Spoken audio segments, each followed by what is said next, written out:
Disneyland for most is the place where you go to make your dreams come true. However, not all memories made here are memorable for pleasant reasons. So get comfortable as we celebrate the magic. Number 1. My friend and I planned a day to go to Disneyland. It was originally going to be 4 of us, but my friend who was driving wanted someone else to tag along. The girl that was coming was the 16-year-old daughter of some lady that went to my friend's church. And during this time, I am 18. We pick her up at our house, and she's a kind of small petite girl, and she just sits in the back of the car, in between me and our other friend. I notice almost instantly that she is very timid and soft-spoken. I thought she might be shy, and right away she starts talking to me. Just me. Even though she knew everyone else in the car. This is the second time I met her. The first time I was at my friend's graduation party a month before, but I only said a few words to her at the time. The first thing this girl says to me is that she has cancer. I got really sad and thought maybe this is why she looked kind of frail. She went on about how she's staying in a local hospital half the time and her doctors are really nice. I didn't even ask what type of cancer she had. I was just concerned about making that day fun for her. But then she started talking about how her uncle raped her. By then, I'm thinking this girl has gone through a lot. But I was wondering why she was telling me all of this when she doesn't even know me. We get to Disneyland and we wait in line for the first ride. She starts telling us that the chemo and radiation is kicking in. I see her walk behind a tree and stick her finger in her mouth and force herself to throw up. By now I'm thinking that something's up, and I ask my friends some questions. They tell me that she is a pathological liar. Okay, that would have been nice to tell me beforehand. Throughout the day, the girl was constantly trying to sit next to me on every ride that we went on, talking about her cancer and how she wants me to be there for her. She even pointed out a random stranger in the crowd and said that that was her uncle, and she hugged me to protect herself. A few hours later, she did the exact same thing and points to a completely different guy. We use the rest stop, and when I'm done I realize everyone else is still in the restroom except for her. She starts telling me that ever since the first time she met me, she knew that I was the one. She said that she felt this special connection to me and that I was her knight in shining armor. It really freaked me out. Later on, my friends tell me that the girl actually has a boyfriend. I couldn't believe it, but sure enough, I go on Facebook and see pictures of them together, and it says that she's in a relationship. What? Why is this girl saying all of these things to me while she has a boyfriend? I was getting quite creeped out by this point and I wanted to leave, but more than anything, I wanted to catch her in her lie. I asked her why she still has hair if she's supposedly been going through all this chemo and radiation. She turns around and I shit you not, she pulls out a chunk of her hair from her scalp and says, "See? I'm losing hair as we speak." This girl has issues. I ask her why she's flirting with me if she has a boyfriend, and told her that she was wrong. She immediately said that she was going to break up with him, and handed me the ring he gave her and told me to have it. On the way home, she opened my hand and handed me a thumbtack. I was thinking, what the hell? She said she wanted me to keep it because this is from her, and that's the thumbtack that she uses to cut herself with. I did not want to be holding that thing. I just wanted to finally be home. On a side note, During the day we were talking about the colleges that we were going to in the fall, and I mentioned the one that I was going to go to. This girl said that she would be going there when she goes to college. I thought she was lying again, but I found out from my friend that her dad works at the college and that she gets free tuition there. So that happened to be true, but of course everything else was a lie. 2 years later, I saw her at the school walking to class and tried to avoid her as much as I could. I did not want to go through all of that again. Number 2. This all took place in November of last year. I booked an entire trip in order to propose to my then girlfriend, flew us both out to Florida to go to Disney World, and the last concert of one of our favourite bands, Amberlin, and of course propose. I proposed in the Disney castle, and she said yes. Everything went well. We then took off next morning, Thanksgiving Day. On the way home, we connected through San Francisco. About 30 minutes into the flight, the captain comes on the intercom and announces that one of the engines wasn't depressurizing properly. We do a loop back to the airport, get unloaded into the terminal as we wait for another plane to be readied. When we got to the terminal, my now fiancée switched on her phone back from airplane mode, and within a minute, she had 10 plus voicemails from the same number, which she didn't know. Fearing the worst, we called the number without listening to any voicemails. I knew something was wrong as soon as she started to talk to them. Her face went blank, and she didn't say a word. I told her to give me the phone as she did. I asked who it was, and the voice I heard back just sounded dead. Absolutely no hint of emotion to it. All he said was, "I will kill you both as soon as you land in Seattle." I asked who he was again, and he just hung up. She said she had no idea who it was, and I certainly didn't know the voice. I called him back and he would answer, and he just repeated the time that we were landing. Little did he know that we were delayed. I used to work in telecom, and I pulled some strings to get a name and address for the phone number. Neither of us knew the name nor the address. She looked him up on Facebook, and she had one mutual friend with him, her ex-best friend. We will call her Karen. She was no longer friends with her, as they got wrapped up in heavy drug use and stole from my fiancé. We did a little more digging, and found out that he was the boyfriend of Karen's new best friend. My theory is that Karen saw all the posts that my fiancé was posting on social media about the trip and the engagement, and when she saw the great time that we were having, she was pissed, and wanted to piss on our parade. I didn't take it as a joke, however. A death threat is a death threat, and in my mind, as meth heads, they could follow through on a whim. I called him and talked over his ramblings. I told him that I was armed, I knew where he lived, and was not afraid to take action in my own hands. He hung up on me, so I called the Seattle area law enforcement, and they told me to call back on a non-holiday. So I called the emergency line, and they reiterated the same statement. We were on our own. We ended up flying in close to 9 hours after the original arrival time. Once we landed, we both had a single voicemail.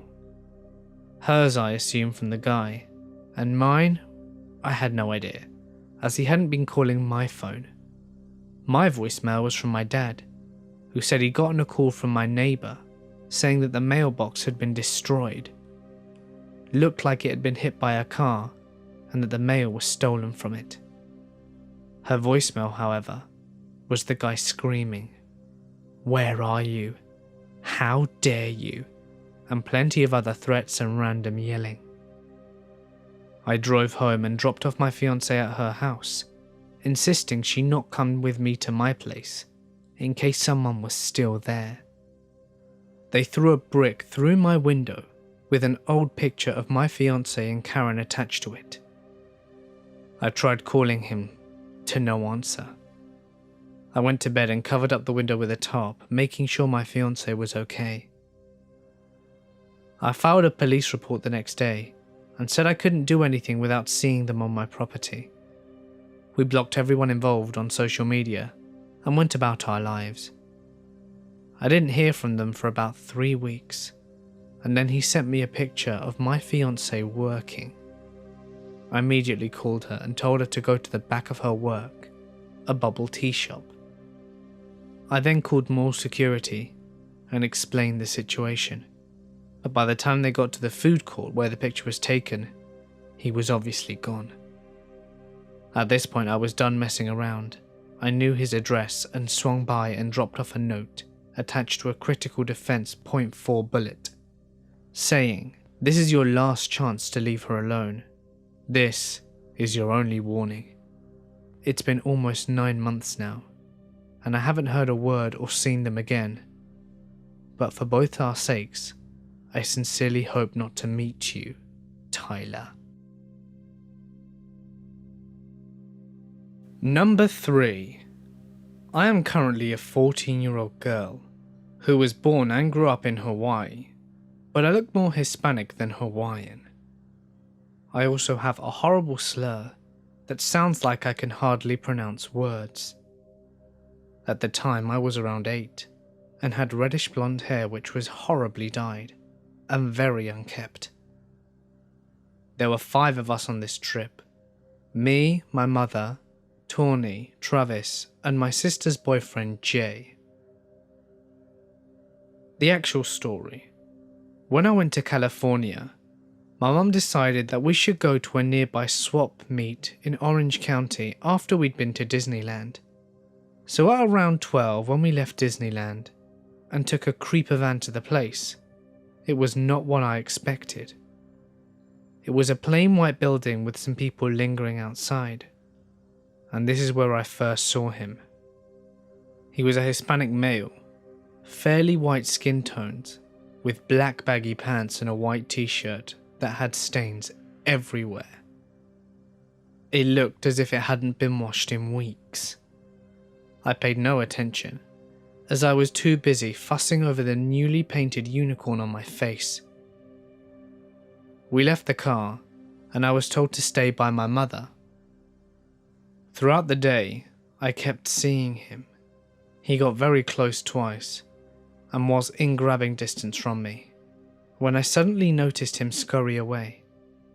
I noticed that he kept whispering to his friend, dressed identically to him in Spanish. Travis is the only one of us that could speak broken Spanish. When we went to dinner, it was almost 5 p.m. He and his friend sat at the table parallel to us and stared at us the whole time. As we were making our way out, my mum decided to make a sudden stop at this booth that was one of the largest. One side was clothing and the others was toys and such. My mum let me go to look at the Pokemon cards that were on display about 10 feet away. From where I was standing, I could see her at the entrance into the store, but she could barely see me and couldn't see the door either. Whilst I'm looking around, the creeper enters. He quickly walks into the aisle that I'm in and starts speaking to me in Spanish. I was always a socially awkward child, so I quickly replied, "I don't speak Spanish." He went to grab my arm and forced me away from the aisle of Pokemon cards. My mother always taught me to toss myself on the ground and scream and cry if anyone grabbed me, so that's exactly what I did. Travis came whipping around the corner and faced the man, and Jay blocked the exit. The creeper laughed and told Travis in Spanish something along the lines of, "This is my daughter. She's just throwing a fit, don't worry." Knowing what he said, Travis flipped his shit and grabbed the guy by the collar, and in clear English, "That's my sister," and shoved him into the rack and punched him. Jay quickly picked me up and ran out of the store, leaving the creeper in the store with a lot to think about. The next day, Jay and Travis returned because my Pokemon game wasn't working. We bought it about 3 minutes after entering the shop when nothing had happened, and I overheard him telling my mum the guy was standing out front of the swapper meet with a broken nose, and apparently flashed a gun at them as they were driving away. This story happened to me when I was 7. I'm 18 now. So my mother and I, my mother being a single mother, decided to travel to Paris from Finland to see Disneyland and the city itself. Disneyland was amazing, and I loved every second of it. But even though we had 2 days left at the park, my mother insisted that 2 days before we left, we spent it doing a few more cultural activities, which I personally wasn't too keen on, but she insisted.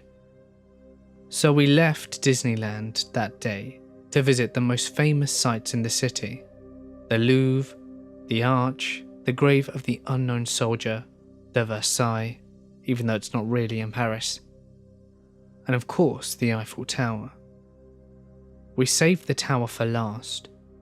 I kept looking at my watch thinking that we may just have time to go on a few rides later that day.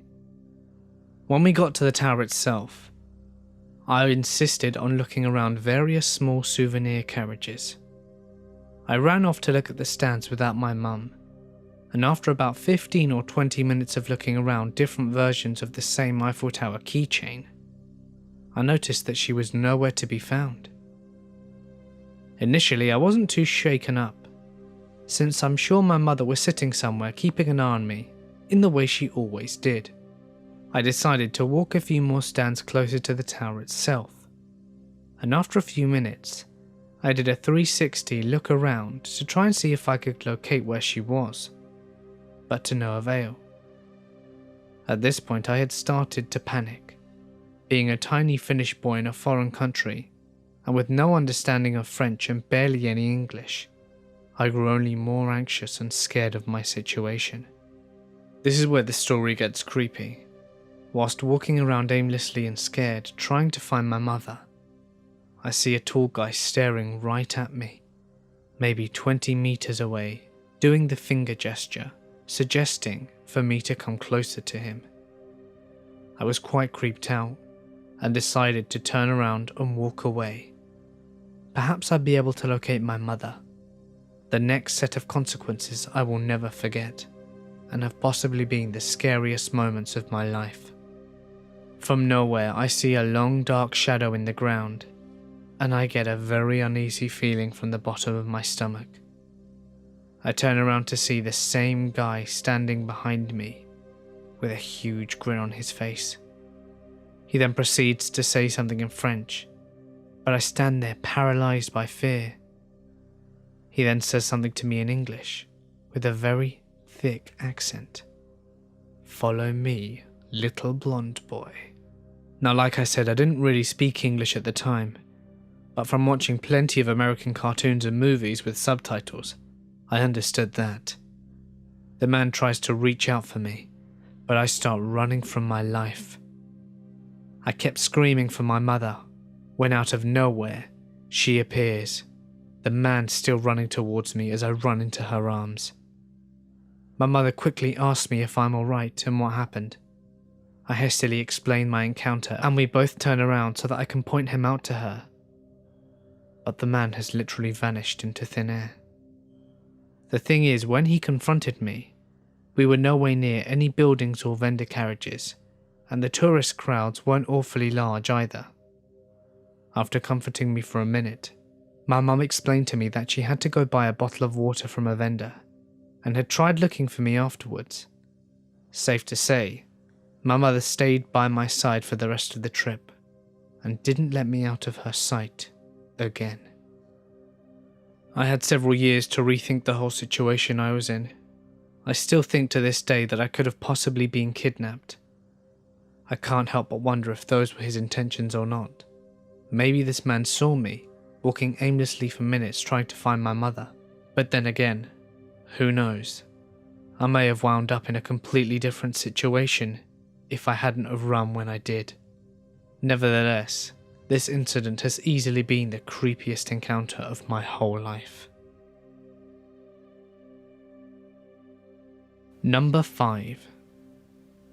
I worked at Walt Disney World for 4 years. Most days, I looked something like this. It was a fantastic job. I was happy every day. I left because I had to continue school. This experience happened at work, and was actually one of my last shifts before I'd be leaving the company for good. I was working at the restaurant Garden Grill in the Land Pavilion at Epcot. The fun thing about this restaurant was the layout. There were 2 stories of the restaurant, and to further complete our rotation, you would complete one layer, go up or down the stairs, complete the other layer, and then go up or down the stairs again. The main goal of our set was to see every guest in the restaurant at least once, so there was only one way for our guests to go in and out, and that was down a ramp. The greatest part about working in this restaurant was the final set of the night. Usually by 9 PM the restaurant would be mostly cleared out with 3 or 4 families remaining, and we would either be done with the set in 10 minutes and get out early, or we would have time to play around in the restaurant and have fun. This is my experience. It was the last set of the night. 3 families left in the restaurant, 2 lower, 1 upper, 4 characters. 2 began up, 2 began down. I started up and greeted the family on the top section. I completed the circle and was just about to go down my set of stairs when I saw the back of a man's head, sitting just to the right of the stairs as I was about to descend. Well, I had to greet everyone in the restaurant one last time, so I came up to his table and signalled hello. He serenely, yes, serenely, turned to me and grinned widely. He didn't have a drink, a place setting, and wasn't wearing a name tag like a manager would. Instead, he grasped the menu of the restaurant in his hands and laid it down carefully on the table when I waved. "Why, hello there, Dale," he said to me. His voice was slightly raspy. He had dark, slick hair and was wearing a long-sleeve button-down shirt with a vest over it and a tie. He also had a moustache, but had an otherwise clean-shaven face. I thought it was cool that an adult male knew which chipmunk he was talking to. Usually no one knows Chip from Dale. Again I waved and extended my hand for him to shake. He gave me a firm handshake. I pointed to the menu and rubbed my stomach and held my arms out in a question mark position, asking, "Are you hungry?" It's odd because it looked like he had just been seated for dinner, but the restaurant would be closing in 15 minutes and stopped seating guests about 30 minutes ago. The man laughed and shook his head. "Oh no, nothing for me today, Dale." I nodded and glanced over the railing to see if any other families or any other characters were in my view. None were. He spoke to me again. "I'm just here to check up on things, see how things are going." I looked back at him, a little confused. I didn't react much because I started feeling strange. The man put the menu aside again and touched my arm. Through the fur, I felt static and a swift feeling of pride. "Go say hi to the children down there. The restaurant is closing." Again, I nodded and gave him a salute. But before I moved to go down the stairs, I signalled to him. I pointed at my chest and put my finger to the table. "I'll be back." He nodded. "All right, Dale." I went down the stairs and rounded the other side of the restaurant and gave hugs and kisses to the last 2 families. All the other characters were already inside, done for the night. My captain, the character manager for the night, said, "Found you, Dale," took me by the arm and went to guide me back inside. I gave her the 1-second sign and ran back to the other side of the restaurant to find the man again. But no one was up there. The menu was still in the middle of the table instead of being tucked behind the napkin holder, but the chair had been pushed in. No one had walked out behind me whilst I was on the other side with the families. It's impossible. And the only other way out was through a door that leads to the kitchen and into the backstage area. But the man wasn't wearing a Disney costume, nor did he have a name tag on. I went through the backstage door and rejoined my fellow cast members upstairs. The instant I was up there, I brought up the man. I was greeted with, "What man? The dad with the kids?" Head shaking. When I went home that night, I reflected. I truly believed this was a paranormal experience. And at first, I thought I had met Walt Disney himself. However, I would have recognized him surely, and Walt never actually saw Epcot, which led me to believe I met an Imagineer, or some other sort of operator. It boggles me, because I knew something didn't feel right when I was interacting with him. He interpreted my pantomime too well, and knew the difference between Chip and Dale. Every now and then I start looking into Disney's past, looking through photos in the hopes I might recognize someone, but no luck yet. But his image is certainly burned into my memory. I always make a point now when I'm on Disney vacation to visit the land, and hang out there for a while, waiting to catch a glimpse of the man. For some reason or another, I feel like I will see him again. Number 6. This story takes place on a magical holiday. Me and my family had gone to Disneyland to celebrate my parents' anniversary. We went on Friday and stayed in this cute hotel and explored the park. Saturday afternoon, we had just eaten pizza and continued walking in the park. There was a labyrinth as an attraction, themed Alice in Wonderland. My sister was still pretty young, and she stayed with my parents and my uncle. As I was 14, I went ahead. There were loads of people, all following the same direction, so it was easy to know where to go to find the exit. There were a few corners and turns here and there, but almost no one went in them. I'm walking way ahead of my family now, and I can't see them anymore, and they can't see me either, when suddenly, a woman appears before me. She's small, has dark tinted skin, and she starts following me, and then talking to me. First she speaks English, but at the time I could only speak a little English. She sees I don't understand, so switches to German, French, and then Spanish. Now I can speak Spanish, and happy to finally be able to understand her, I reply, "See?" So she tells me that she knows the way out. I'm hesitating. There's something really off with the way she keeps smiling at me. It's a weird smile. And she keeps looking around anxiously. But I'm also curious, so I ask her which way. She gestures behind me, to a completely empty part of the labyrinth. And when I try to say that we should maybe just follow the people, and that my family is somewhere behind me, and start backing away, she moves quickly, grabs my arm and starts pulling me with her. I'm struggling. She's strong, and she says that she knows a better route, a shorter one. My mum appears around the corner, so I jerk myself free and throw myself into her arms. The woman then mumbles something and quickly walks away in the opposite direction that she was pulling me. To this day, I still wonder what would have happened with me had my mum not appeared the second that she did, and had the woman been able to drag me with her.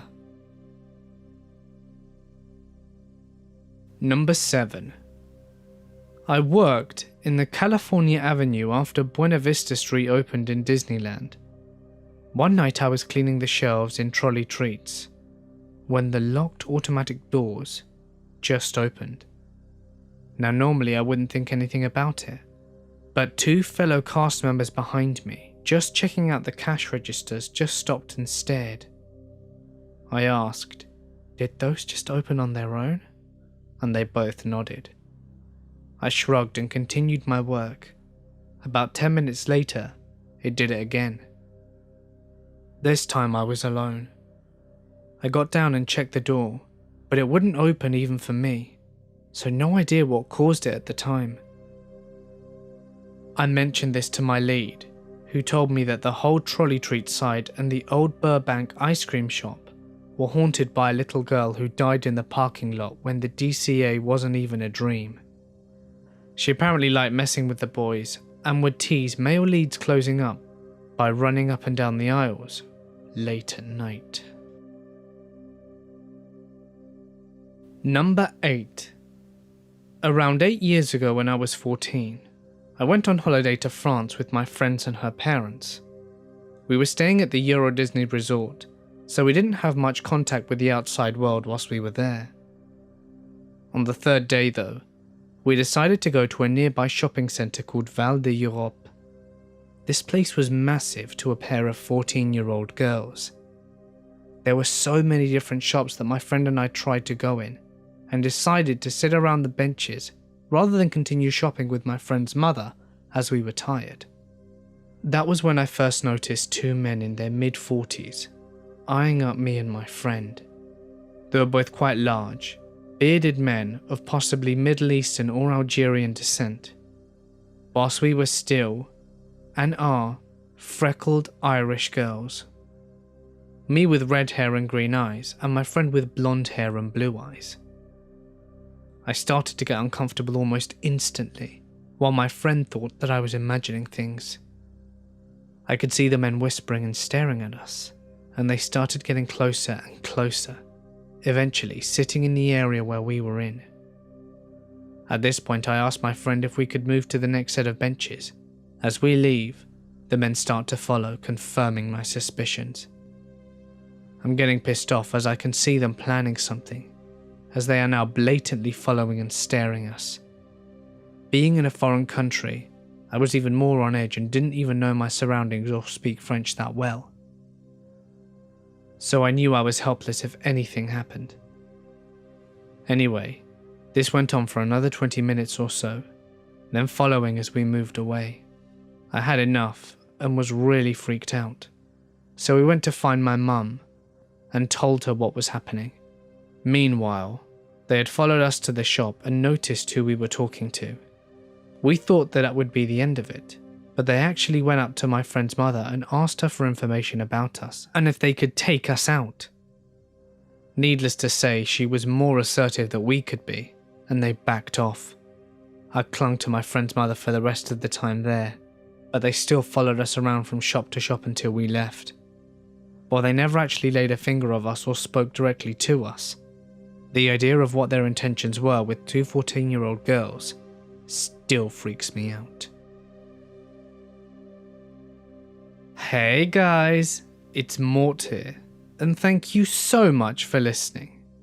As the vast majority of you requested longer videos, I'm going to start trying to make them longer. Also, how many of you guys have never been to Disneyland? Just out of curiosity. Please remember that if any of you have had creepy or unpleasant experiences which you would like to share, let me know in the comments section below, or feel free to send it to my email for a chance to have it featured in a future video. If you enjoyed the video, please let me and everyone else know by smashing that like button and dropping a comment with your thoughts. Or Walt Disney will haunt your dreams.